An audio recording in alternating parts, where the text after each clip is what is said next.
Hello and welcome to the Uprising Show, where we speak, talk, discuss with the innovators, the forward thinkers, the game changers in the healthcare world. And today I have someone very special, Neal Shah. Welcome to the show. Thanks, Vivek. Thanks for having me. Neal, in a very brief 1 minute, can you give like a brief introduction about yourself? Sure.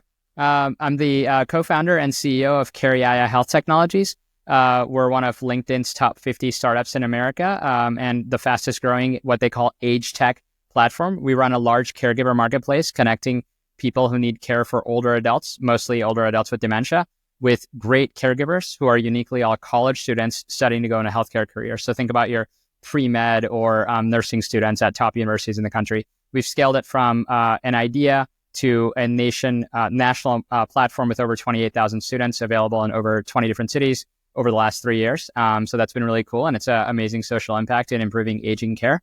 And I'm also the co-founder of Counterforce Health, which is a new AI startup that is helping patients and small clinics fight denied health insurance claims, which I believe is one of the big social issues of our time. So yeah, excited to be here and talk about different ways you can use technology to make positive social impact in healthcare and caregiving. Two exciting ventures, something both my areas of high interest after being in healthcare here. But before we go into that, let's talk about, because I also know you managed 250 million hedge fund and led billion-dollar investments before you went into building these companies.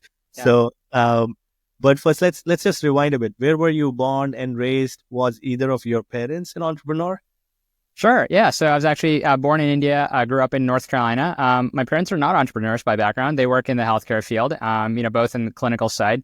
And no one in my family is an entrepreneur, going back generations. I initially had thought about going into the healthcare field myself, just like traditional kind of pre-medical path, but ended up choosing to pursue kind of investments in business because I really liked the entrepreneurial culture. And I thought the quickest way to learn was to go into Wall Street. So, I kind of did my undergrad at Penn, went into Wall Street, classic like investment banking route. And then very quickly, like a year and a half in, this was in early 2000s, hedge funds were starting to become kind of like a dominant force in the market. So I joined a large hedge fund that during my 2 years there went from 1 billion to 10 billion. So as a 23-year-old there, I just got tons of autonomy and responsibility, which is like an awesome learning experience.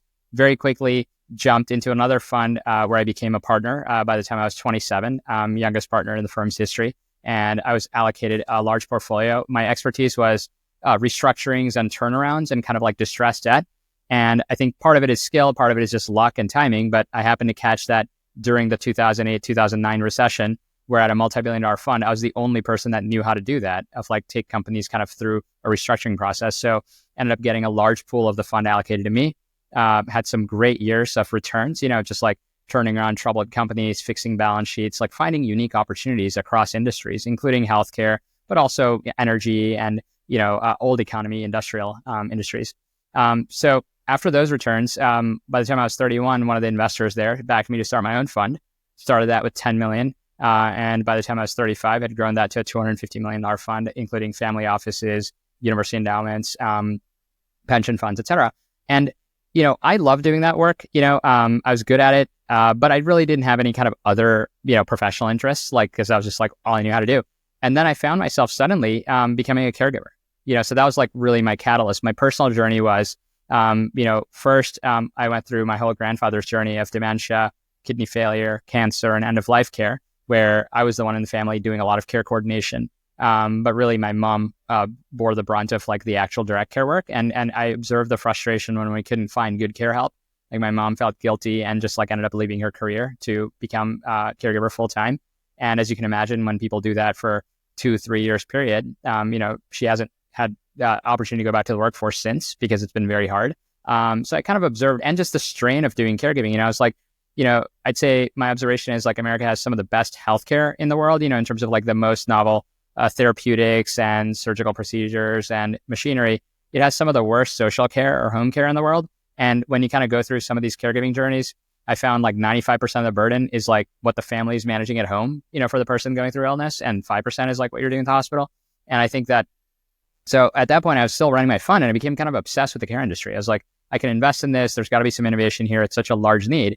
And then at the peak of my fund, my wife became severely ill and, went through years of cancer, failed therapies, multiple hospitalizations. At one point, I was in ICU in a medical coma. And I was primary caregiver.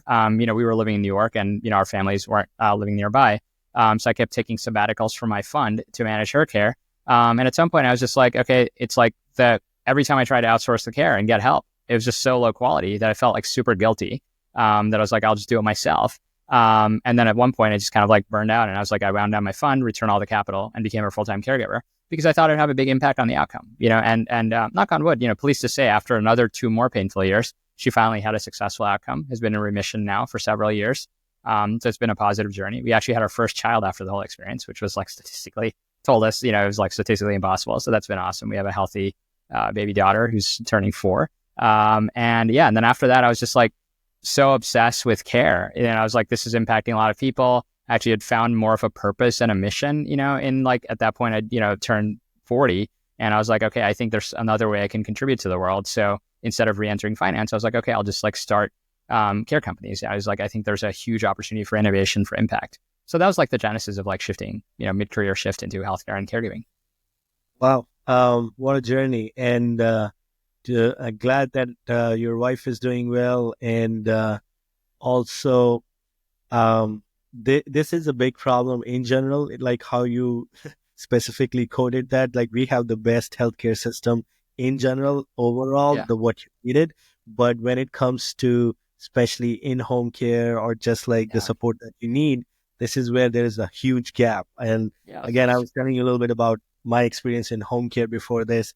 And it is kind of mind-boggling that like even like we built a site in northeast Pennsylvania, pretty rural, but it is like not easy accessible home care, even that. So I'm really excited to hear a couple of things that you mentioned. One is you said, and you specifically mentioned that obviously, there is severe caregiver shortage, right? And what's broken in like today's elder care system? What's like you picked up after now building a company, and also tell us a little bit how is CareYaya solving that gap now that need to fix it, please? Yeah, no, great question. So, I think that one, the aging population is like the biggest demographic in the country. Over 60 million adults are over 65. And, you're about to enter a point, I think in the next 3 or 4 years, there's going to be more above 65 than below 18. So it's like the population pyramid in the country has like inverted. If you kind of think about the US population used to be like this, like a bunch of young people, less middle-aged people, and then very few at the top. Now it's kind of more like this. Like there's a lot of older, not that many middle-aged, and then some younger, but, not as many. So you have kind of like fewer people to support the top, and as somebody lives past 65, past really 75 is when the care needs skyrocket. And a lot of people are living past 75. So you have 60 million people in the country that of those, about 20% of them need some form of care at home today. And 48% of them will need care kind of throughout their journey, So you have literally 12 million to 20 plus million people that are going to need care. And you are starting from that situation with a current care workforce shortage of 6 million. So there are not enough care workers in America. So it's kind of like, it's already a disaster, but in the next 5 to 10 years, it's going to be a like really obvious societal disaster. And I think that's going to have a lot of second order impact on a lot of people are not going to get care at home. A lot of people's son and daughters and family members are going to be stuck kind of doing the care, which means second order impact on the economy because they'll have to quit their jobs. And then that's like just economic loss, combined with just the mental health and physical health strain of those people. To your question about why is the care industry broken, in my opinion, the industry's economic structure is completely broken and it hasn't really innovated in the last 20 to 30 years. And kind of the short of it is it hasn't really embraced technology and it hasn't been forced to kind of optimize economics. So I'll tell you the way it works, right? Most care in America, it's about a 500, if you think about entire care is $1 trillion market of home-based care, or sorry, let's say elder care. Of the trillion, 500 billion is home-based and 500 billion is at facilities. Over the next decade, it's expected to entire market double and the home-based share expected to grow. So 500 billion is going to grow to like 1.2 to 1.5 trillion of care at home. Of that, 60% is happening in the gray market, kind of like informal care. People find caregivers on their own. 40% is happening in the formal care agency market where you use companies. Why is that?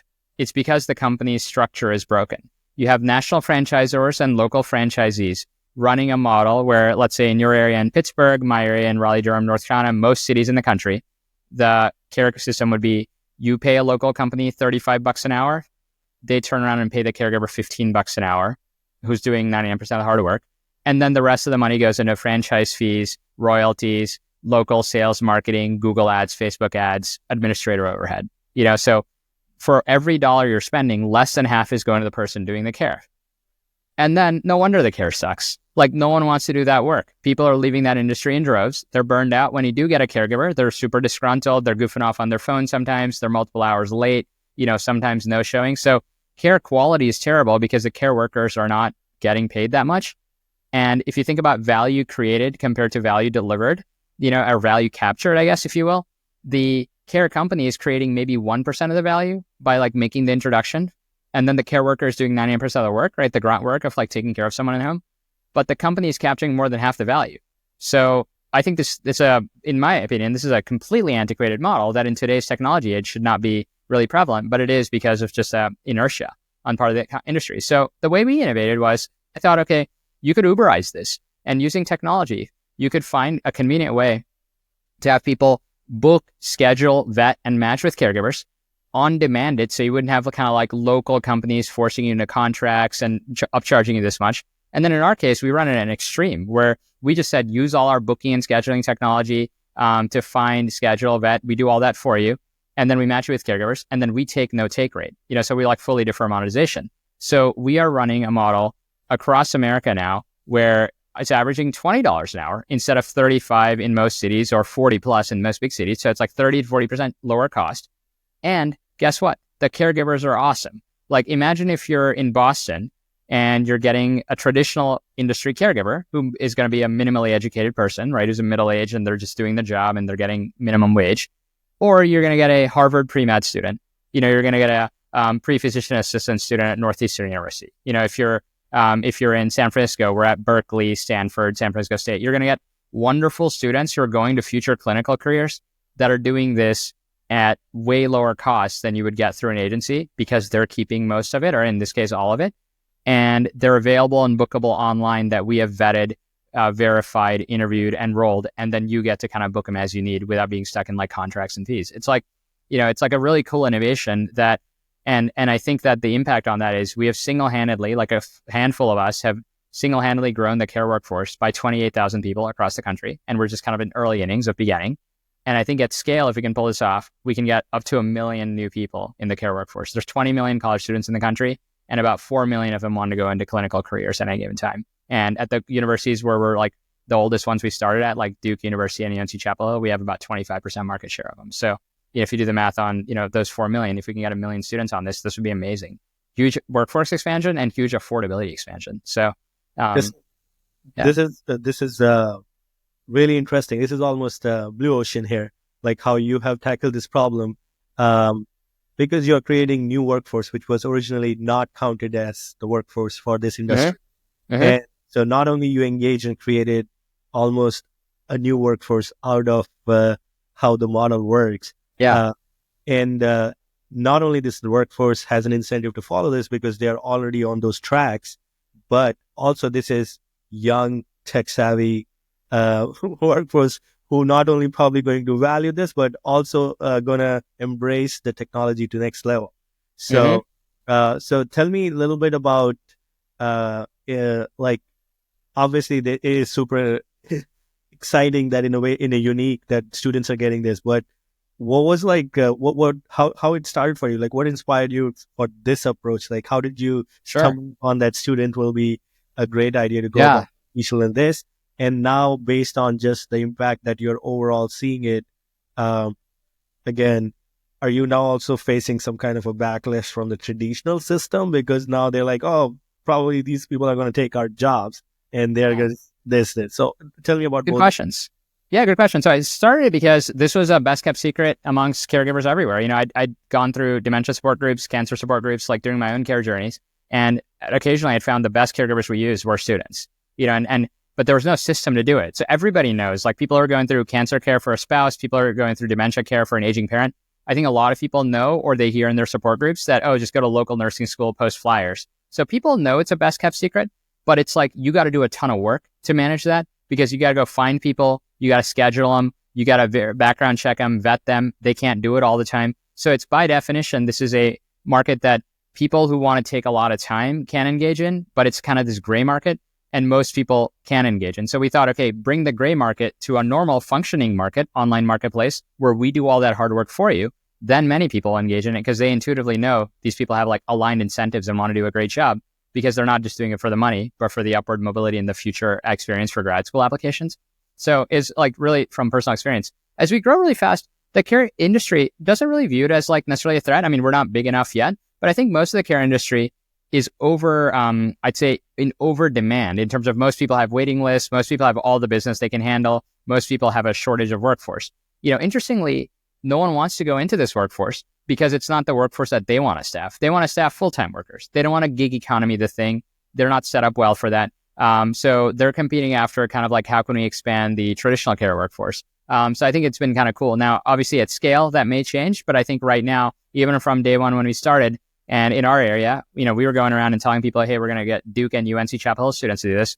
These care companies were rejecting them. That was my biggest observation. Some of them would apply to those jobs.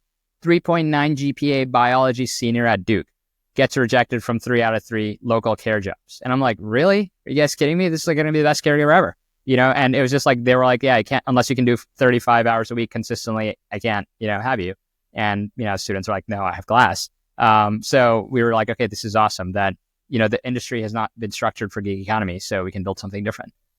Yeah, this is a very valid point that there is certainly more demand than the supply.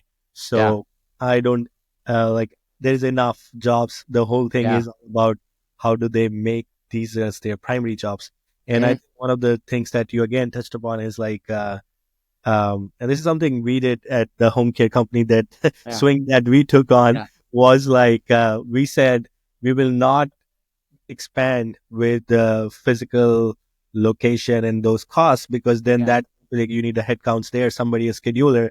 Instead of that, we will train a tech-enabled system to our caregivers and pay them slightly more than the industry, and that will make them transition, treating this as like their second jobs to first jobs. And what the main thing is like stop the churn in the, or the turnover first, right?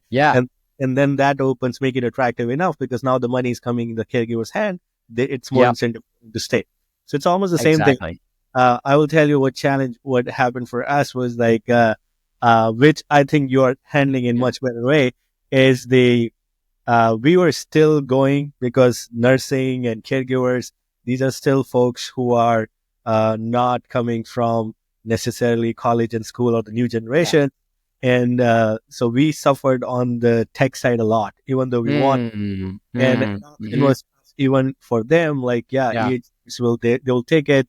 And then there are, of course, some other challenges, like, as we were little early, there were no Starlinks and stuff. So the EHR won't work, the tablet won't work, rural area. Then it's like a manual task. And then they are frustrated doing the notes afterwards, all that stuff.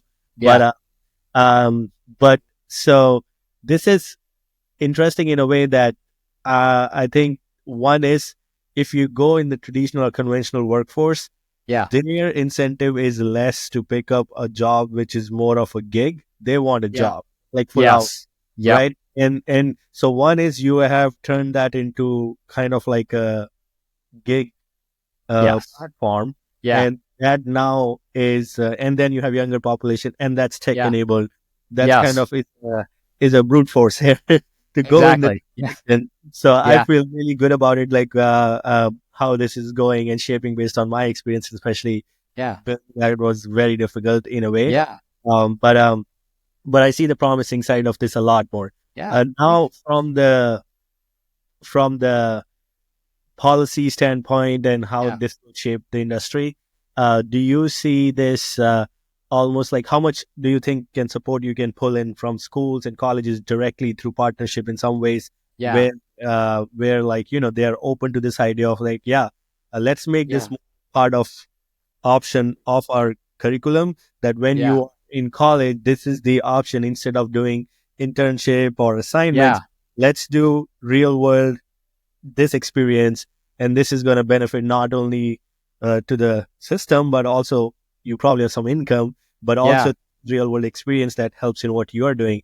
Are you thinking in that direction? Did you have those conversations? Yes. Great question. I mean, as the program grows, we're starting to develop a lot of collaborations more formally with the universities and what they call experiential education that many universities have, where they're starting to give students class credit. I sign off on all these letters where if you do 150 hours of care, you get 3-hour class credit for experiential education within biology, neuroscience, whatever major you're studying in. So that's been awesome. So the universities are very welcoming of it. And I think many universities, actually a couple of university administrators have told me that we should call this program Care for America, just like Teach for America, where you are training the next generation of healthcare workers to do good stuff in their community. Yes, like they're making some income, but they're helping older adults, mostly older adults with dementia. They're learning a lot about people's needs. They're really developing a lot of empathy and bedside manner. And these are the people that 5 years from now are going to be the doctors we see and the nurse practitioners and the physician assistants. So, I think that the universities love it. The biology professors, the pre-health career advisors, they love it because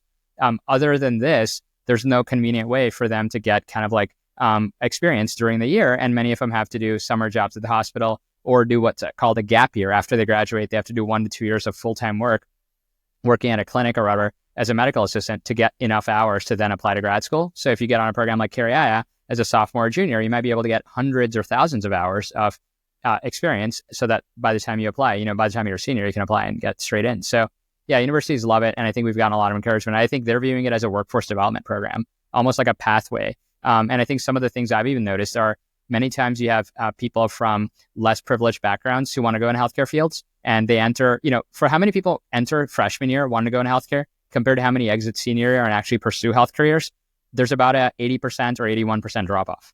And number 1 or 2 reasons are the difficulty of getting paid experience towards the field, because many times to work at a hospital, you have to get like nurse aid certification, things like that. Number 2 is the cost of future graduate healthcare education, whether it's like a physician assistant program or med school or NP program. So I think, and then number 3 is kind of like resources and mentorship. So we can kind of build in all those into our program. And I think that offers like a really cool perk for the student that this is like a pathway program to future clinical careers and encouraging and building like a more diverse healthcare workforce. So I think people love that. So, yeah. I also love whoever was telling you to make it a Care for America program. And this is great. It's almost like you're the care apprentice with you. Yes. Right? And yes. That's almost, you get to like experience it. And I think you should tag that something like this, which will, you have to create that label for people to feel good about also like what they are doing. Right. So, yeah. At the end of the day, like you have to say, these college students are, this is not the exact, like they'll probably earn more afterwards. Yeah. Yeah. So kind of making sacrifices for this as well. Yeah. So there is obviously a bigger societal gain and initiative that these individuals are doing it by participating in programs like this. So yes, it is really fascinating. Wow. I feel like I knew very little about it when I spoke to you, but now I know a lot, and now I feel very excited about it. What you're doing, this is great. Now on to your second venture. So now with Counterforce Health, obviously big pain point. In literally this morning, I wrote a post about how hard it is to get paid in healthcare complex. Right. Yeah. And this is for everyone, right? Like this is how our system is set up. So you are tackling a massive pain point of insurance claims denial. Yeah. And again, your focus is totally tech enabled there and figured out how to tackle this. So tell us a little bit, how big is this problem in terms of just the market value and everything? And how did you stumble upon solving this specific problems? Yeah, sure. Also born out of deeply personal experience, but I'll say at a systemic level, over $250 billion per year of claim denials. The percentage of denied claims has skyrocketed at many insurers since the last data I found of 2013, 2014 up to 2024. At some insurance companies, the denials are up 10x, gone from like 1.1 to 1.5% to now 15 to 30%. And it's been unbelievable. Like these guys are just getting away with it, and I think that it's become denial as a source of profit. And I think that 48 million healthcare claims, legitimate claims, are denied every year. And the reason I started on this is, one, personally, going through my wife's cancer, there were so many denied claims. And at various times when treatment wasn't working and, she was super sick, I or her were spending hours writing letters, fighting him, getting on the phone with the insurer. And it was infuriating. And what I observed is that through all the cancer support groups, even previously through dementia support groups, at people's worst periods in their lives, like when it's really dark, you are afflicted with something, you're going through insane treatment, it's insult to injury that you're getting all these like denials. And I think that, I thought that there was a huge opportunity here for impact. And really the opportunity is, instead of you wasting hours doing it, and in our case, it's like, okay, we could rely on family members to help us craft letters. We could rely on people to help. But most people just don't do anything because they're intimidated. So the unmet need, and I would say this is the most interesting statistic, out of those 250 million denied claims, less than 0.5% of people appeal. So 99+% of people don't even appeal. Like they either pay it or they let it go to collections and it ruins their credit. So that is an insane statistic from an unmet need. Like, what market is there where 99% of people are not able to take an action? And if you bother to appeal, it's about 50% win rate. So, it's something like 45%, right? But so think about that people are not appealing. Further, of the 99% of people who aren't appealing, 70% of people don't even know their rights. They don't know you can appeal. And then the remainder are intimidated by the appeal process. That if the two most common reasons for denials are billing code, it's like miscoded.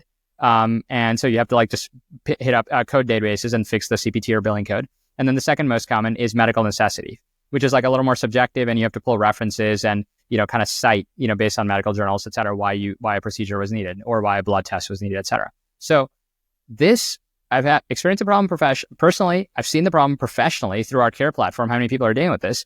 And then in light of all the recent events over the last few months, like with the United Healthcare event and everything, I was just like, okay, this is now becoming a societal issue and it's top of mind. And then I went down a rabbit hole on research and I was just like shocked at how much denial rates have gone up. Wrote an op-ed in The Hill and everything. And, it's kind of like doing a big advocacy move. But when I dug in, I realized a lot of this is the beauty of AI. And I feel like right now, AI is this cool tool that a lot of big companies are using, but regular people aren't using. It hasn't really been democratized. Yes, people are using some chat GPT and all that, right? But in terms of like tools to like personalize and do things for you, right now I feel like it's a weapon that there's a asymmetric warfare going on, that large insurers are programmatically using AI to deny claims at scale and just juice their profits. And then people are like, oh, I got to do 4 hours of work to fight this. Nah, if it's a $200 bill, I'll just pay it. If it's a few hundred, maybe I'll fight. And then obviously if it's a critical life or death thing, yes, I will spend all the time fighting it. So I thought that this was a perfect use case where you build the tool and then give people the access. So now it's symmetrical warfare. If insurance is going to use AI to deny you, I'm going to use AI to fight back, and I don't have to waste 6 hours of my time. So the dream of the product was, how can I, if you get a denial letter for a blood test that was $500, how can I one-click that for you? Upload any other relevant documents, one click within 2 minutes, very well-crafted appeal letter, better than you can write on your own, probably as good as if your doctor sat down for 4 hours and wrote one for you. Fixing billing code errors, fixing medical necessities, citing everything, and linking to sources so there's no like hallucination. And how can I offer that product? And then we have gotten the cost down like crazy. Like our version 1.0 of that was like 12 cents per iteration. We were having to ping all these databases and like do stuff. Then DeepSeek came out and we kind of like embedded some of their models in, got the cost down to like, now it's like a penny, and it's like penny, sub penny. And I think the trend of the way things are going is like, you can probably get the cost into fractions of a penny. At that point, you can programmatically appeal at scale, and like millions of people, it's like every denied claim in the country should be appealed. That's kind of my view. But if we can succeed from going from 0.5% of people appealing to maybe even like 10%, 20% of people appealing, that's a huge social impact. Because all those people, don't have to pay. And then there's like a multiple step escalation process. So we can kind of help advise and guide people on like, if the appeal fails, force an independent review, and then et cetera. How do you escalate? And then the second thing, the most exciting innovation there is voice AI agents. Like Agentic AI is like big right now, but again, it's like mostly used B2B. A lot of companies are using it for like customer service and things like that.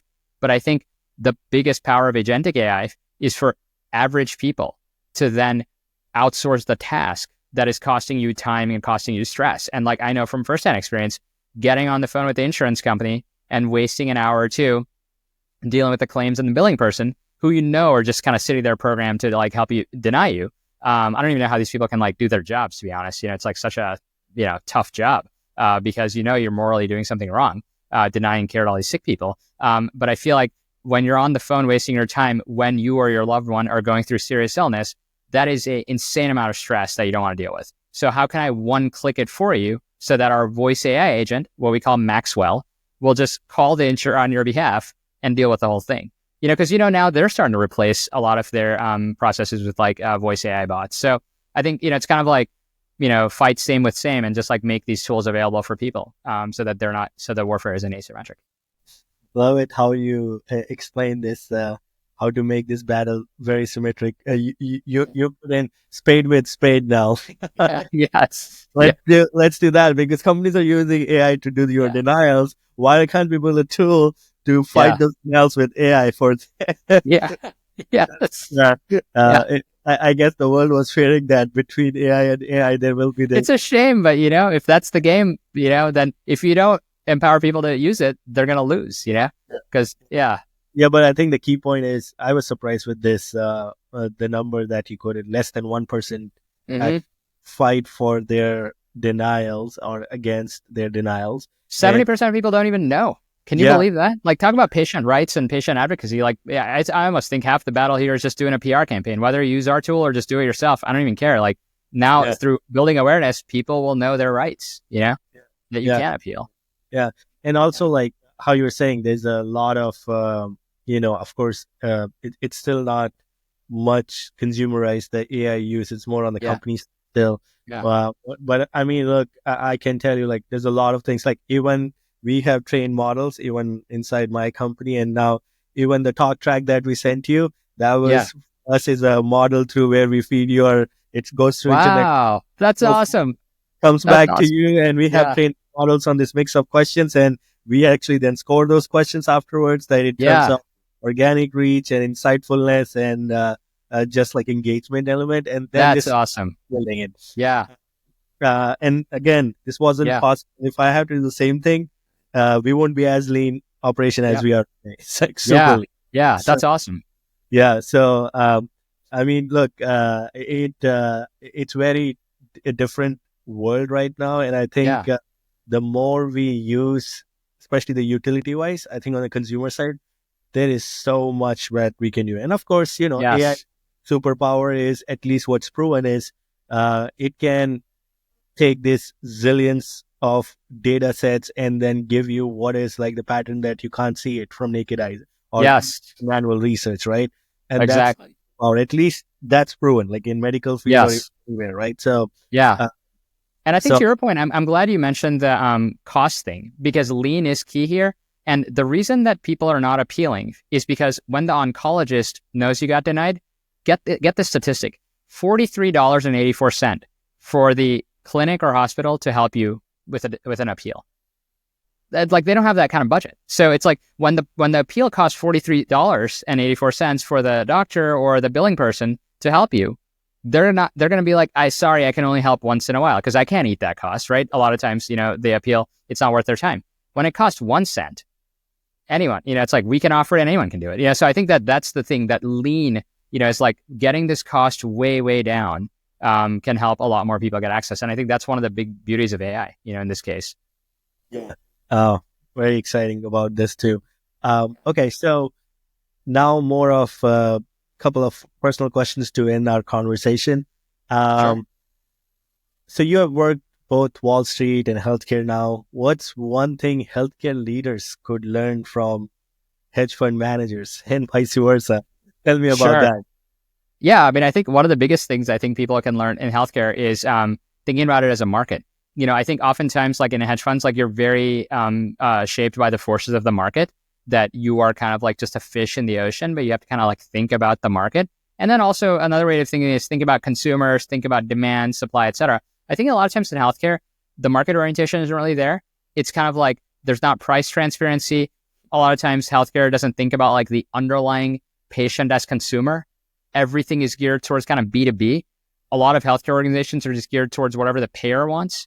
And then, of course, the payer has its own incentives, not really what the underlying consumer wants. So I think that a lot of healthcare leaders, wherever they are, and certainly in like healthcare innovation, but even at large hospital systems, frankly, even at payers, I think would benefit from like thinking about this as a market, and that's like in hedge funds, you don't have a choice. Like you are just subject to the forces of the market, and you're trying to read those forces and think where you can position. And I think a lot of times, like, healthcare leaders have been like, in this like kind of almost silos, not thinking about it as a market. And I think they should be, because it's about to go that way. And I think that's also like the way you can make the best impact of, just kind of like thinking about the market and its needs. Interesting. What would you say, like, the kind of like thinking is one thing, how can they put to practice? Like, tell about that a little bit after also running a couple of companies now. So give us a little bit on that. Of putting it into practice for how to think about it as a market? Well, I think that goes to policy. I think that partly policy needs to change. I think a lot of like entrenched health systems, partly it's not even their fault. They don't think about it as a market because they don't have to.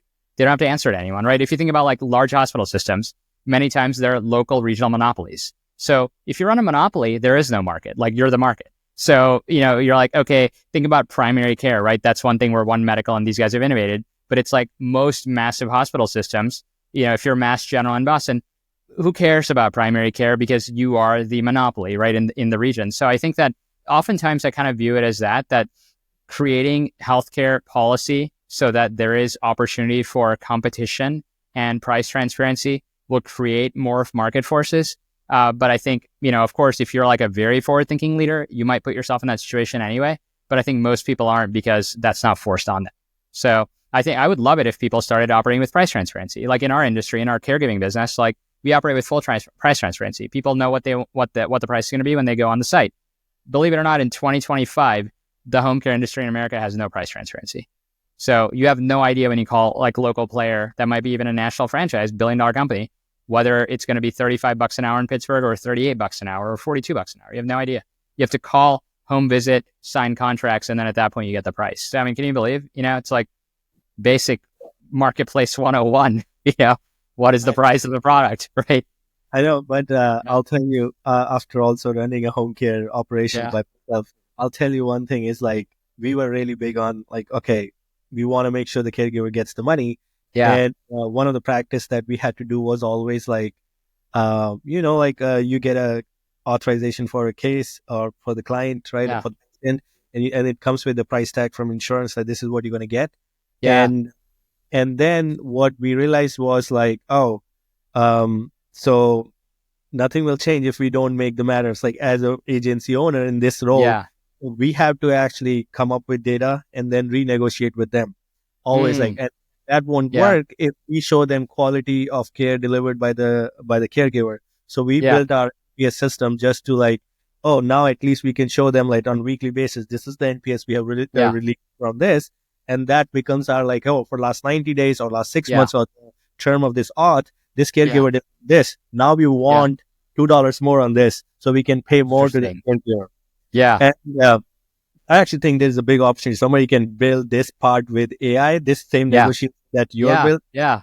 We can build it for home care companies and just tracks them and then renegotiate back with the payers. And this way you create a quality-based, value-based, at least compensation for caregivers, and caregivers getting more money and there's more incentives. Game for everyone, right? Yeah. Well, great idea. So, so I was just going to say, like, sometimes in home care, it's not easy to say what's the number even. Yeah. Because you're running through these cycles. Like we start with the base, but like I want everybody to have it, but because of these challenges, because we go through, it's not even easy to like say that's how complex our system is. Yep. No, you're right. So I'm glad that you are moving towards like, of course, the transparent pricing is probably way to go. At least at base level, we should anchor pricing to something. Yeah. And that is a good starting point. Let's say that. Yeah. All right, cool. So now I know that obviously you're doing so many things right now. Yeah. What is one habit that keeps you sharp every day? Yeah, good question. Reading. I read a lot. I love reading. Reading about things outside of my current field, because that's where I like get new ideas sometimes. Like, for example, I love going down rabbit holes of like reading 7 books on the health insurance industry, history, policy suggestions, everything, when kind of like this becomes a topical issue. And then through that, I get a lot of ideas. And then it's also just kind of like interesting to like disconnect from day-to-day kind of work and just think big picture, and then just reading about all kinds of things. So I'd say that's one habit that I'm like almost like swear by. Every day I have to read at least half an hour to an hour, something unrelated, just like direct work. And I feel like I view that as like over long periods of time, when you keep that up for 10, 15, 20 plus years, you learn a lot. And sometimes if you're especially interdisciplinary, those ideas are like really pay off. So yeah, and it's fun. No, this is great. I actually to take this to the next level on our media network, I actually built a show which goes over PR and marketing campaigns from US history. And Nice. and this is an Yeah. AI narrated show it's called Selling Cures on our Okay. network. Check it out. It's like 5-minute stories, AI narrated, and it tells about what they did for marketing campaigns and PR, just because there are so many complexity in healthcare. Wow. But it gives us the historical perspective, how things were done, right, on that subject. So, Wow. uh, That's super cool. but exactly, this is the same, how you're saying, like, I am very curious about reading history in general and trying to Yeah. find out and find like what we can transfer or things not to do. Yeah. even those things, right? So I find it really valuable, especially like you, like dig into outside of my, bubble, and then Yeah. find out what we can learn from there. So that's Yeah. great. Last question. This is a fun one. So tell us about one personal thing that no one in your professional circles know right now, and this is your chance to tell the world. And Yeah. of course, anything appropriate that you think, could be anything. What is Yeah. that Neal wants to share? Okay, that's a good one. I'd say actually maybe dovetailing off the reading question, and kind of like the hobby. I'm kind of on the side, I'm working on this book idea that I've had for a while, which is like nothing to do with healthcare or caregiving, but it's more like astronomy and astrology, if you will. But I have this theory that cycles of human behavior are shaped by, how like the earth rotates around the sun, and, that creates kind of like the seasons, over the course of the year, like, fall, spring, winter, summer, etc. I have a theory that there's a 24,000 year cycle going on, due to the precession of the equinoxes and the sun rotating around something, because the sun's not static, right? So if you have like the earth going around the sun, you have the sun going around something else. And the theory there being, I believe that in this 24,000 year cycle, as you can see, as the sun moves through the zodiac over 24,000 years, there are shifts in human behavior on Earth because it gets closer to and farther away from the center of the galaxy. And the electromagnetism that is kind of emanating from the center of the galaxy changes kind of the way humans operate and even like human intelligence. So I've been like working on this as a side project, but it's like fascinating of like, how do you go through these yo-yos in civilizations where you go through something like dark ages, where like human knowledge is just like completely lost and society kind of goes totally backwards. And, you kind of read history about like, wow, these people didn't know anything. And then you have other stories from thousands of years back, whether they're like just things written down where you're like, wow, these civilizations were doing amazingly complicated things. Like people still don't know how they built the pyramids and things like that, right? So one of the theories there in this book that I'm kind of writing is that what if human knowledge and human intelligence is flowing in these cyclic waves over like these long time spans, based on how the sun's moving around and rotating around something else and going closer to the center of the galaxy and back. So it's kind of like a fun. That's Yeah. Did you already find some correlations and patterns for like just tracing back? You did? Yeah. Wow. Yeah. I found some, I mean, obviously like recorded history, only starts at like 4,000 or 5,000 BC, so it's like hard to like truly prove this out because you don't have anything back 15,000 BC, 20,000 BC of like what was going on. But yes, like so far the correlation and the pattern seems to be that, we are like the trough might have been like 500 AD, which was like kind of correlating with kind of like the bottom of like human knowledge or human civilization, like straight up dark ages, everything was lost. And then previously the peak might have been like a few thousand years back. And then now we're kind of on the upswing, which is like kind of like we're 1,500 years in the upswing, but like there's probably another few thousand to go. So it's kind of interesting. So it makes you wonder kind of like at the peak of the upswing, like what if it's like super intelligence, and what if it's like full telepathic communication, right? Like if you're closer to the source of like the electromagnetic emission, then it might be a very different world than dark ages, like kind of the flip of that. So Wow, No way really to prove or disprove because you don't have enough info, but it's kind of a fun thing to think about. So no, this is exactly what this question was supposed to yeah, be, to unleash things like this. So really, thanks for sharing. Well, this has been great, much appreciated. Thanks for coming on the show. And how can people get in touch with you if they would like to get in touch with you directly? sure. Yeah, hit me up on LinkedIn. I'm reasonably active on there. It's Neal Neal K Shah Shah at CareYaya CareYaya.